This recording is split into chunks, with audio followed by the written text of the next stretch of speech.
Welcome back to my channel. I hope आपको last video अच्छे से समझ आ गई होगी, जिसमें हमने second function and third function complete किया था और फोर्थ फंक्शन फैसिलिटेटिंग फंक्शन के हमने दो पार्ट्स कर लिए थे, ब्रांडिंग एंड पैकेजिंग।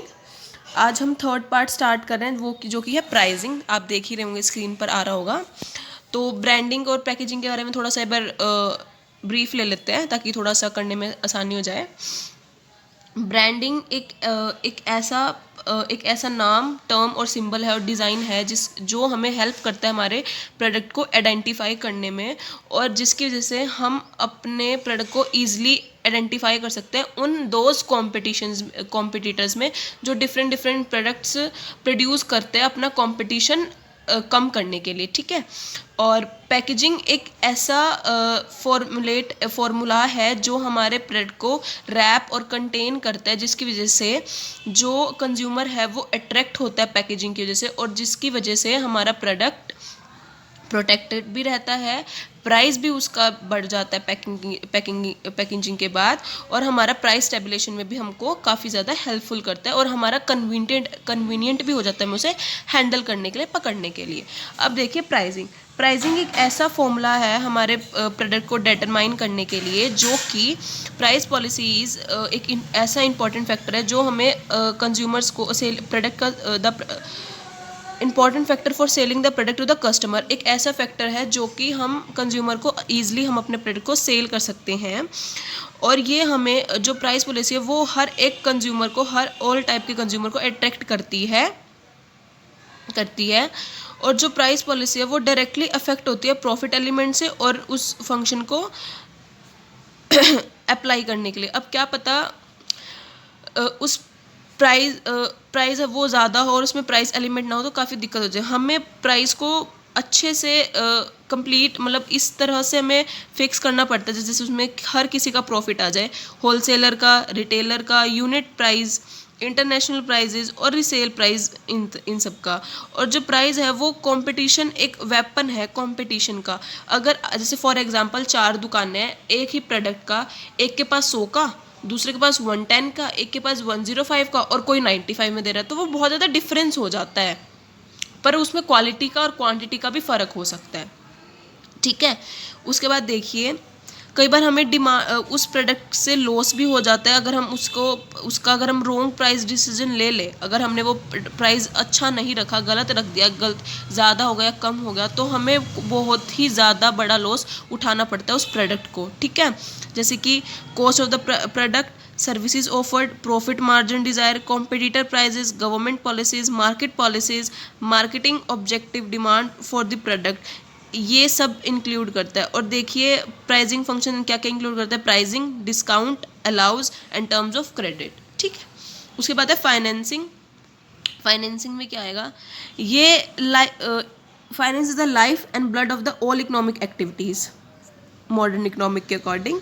ये हमारा ह्यूज फंड रिक्वायरमेंट है जो कि हमारे स्टॉक को होल्ड करके रखता है और कॉस्ट ऑफ मार्केट को मीट करता है। जब हमें डिफ़िकल्टी हो जाए हमारी मार्केटिंग एक्टिविटीज़ परफॉर्म करने में, तो ये अगर ये अवेलेबल ना हो तो हमें बहुत सारे कॉन्सिक्वेंसेस और चीप फाइनेंस को एडिक्वेट करना पड़ता है। शॉर्ट टर्म फाइनेंस में हमें क्रेडिट फैसिलिटीज़ प्रोवाइड करती है, हमारे रेगुलेट करती है हमारे बायर्स को, और कई बार sales are on credit basis भी हो सकती है। कई बार कहते थे ना उधार पे माल चला गया पर आज हमें कमाई नहीं हुई, इस तरीके से।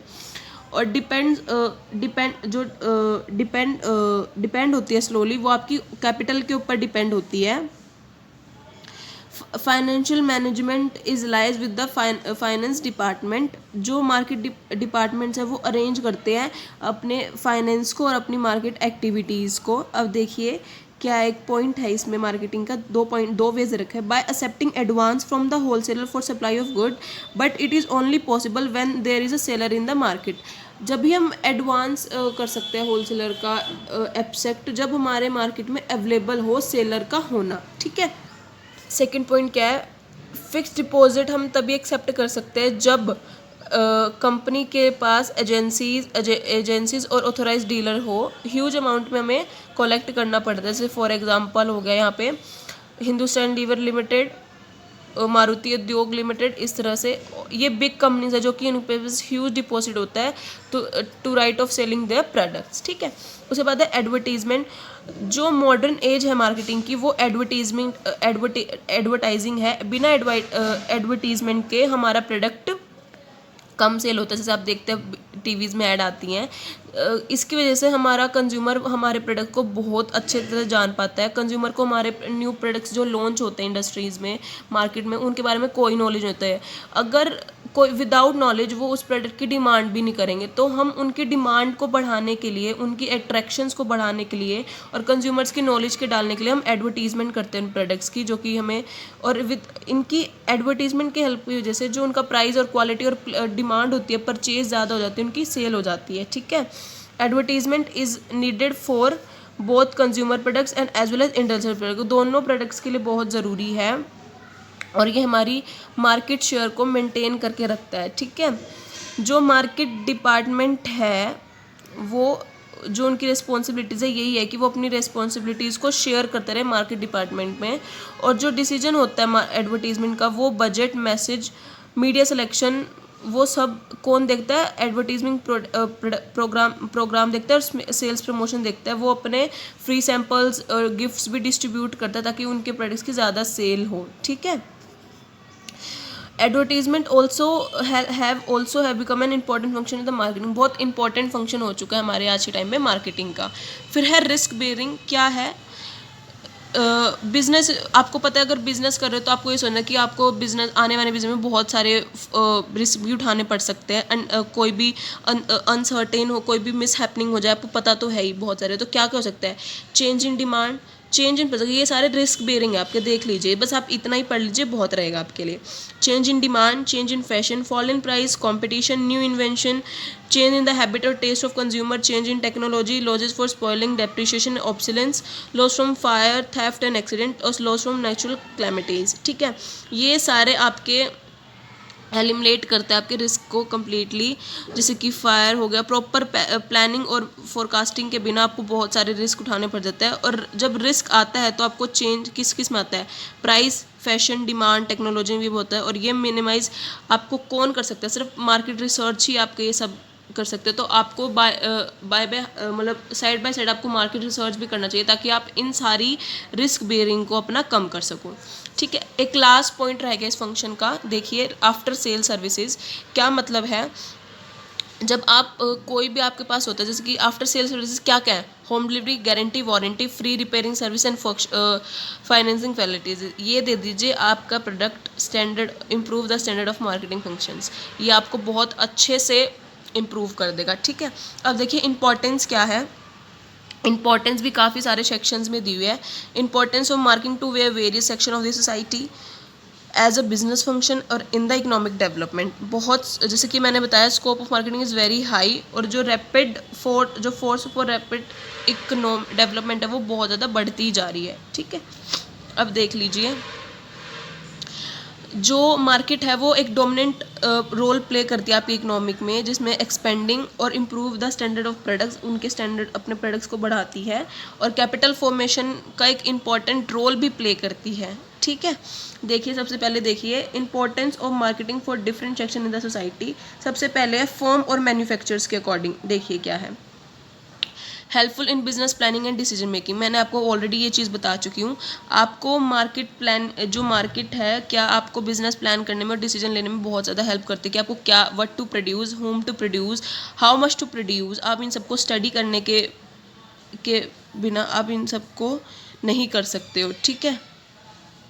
उसके बाद है जो आपकी बिजनेस प्लानिंग और डिसीजन मेकिंग है, वो आपकी बिजनेस फॉर्म के ऊपर बेस्ड करती है। फिर है हेल्प इन डिस्ट्रीब्यूशन। जो गुड्स हैं, क्या होता है, कंपटीशन की एज में मैन्युफैक्चर कई बार क्या करता है, अब वो एबल नहीं होते अपने गुड्स डिलीवर करने में एट कंज्यूमर्स को at a minimum distribution of cost पे, ठीक है। मार्केट आपको हेल्प करती है प्रॉपर डिस्ट्रीब्यूशन को, चैनल को डिस्ट्रीब्यूट करने में, आपकी गुड्स को अच्छे से कंज्यूमर तक मिनिमम कॉस्ट में पहुंचाने में और एट रीजनेबल प्राइस में।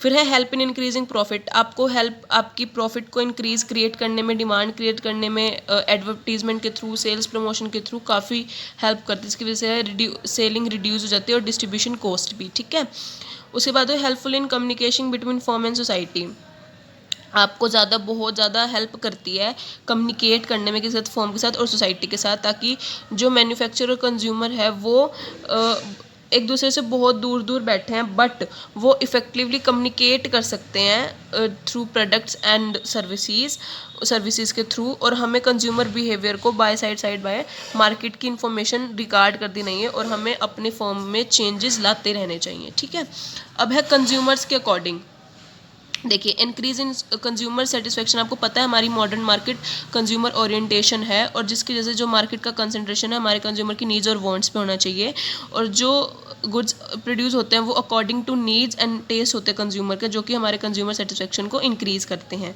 फिर है फैसिलिटीज़ चॉइसेस, जो सेटिस्फाइड होती है उनकी डिमांड होती है वो डिफरेंट कस्टमर्स की प्रोडक्ट्स की और उनकी जैसे कि क्या उनकी वेरियस डिज़ाइन कलर साइजेस के अकॉर्डिंग हमें प्रोड्यूस करने चाहिए ताकि कंज्यूमर उनमें से बेटर मेक चॉइस कर सके अपनी।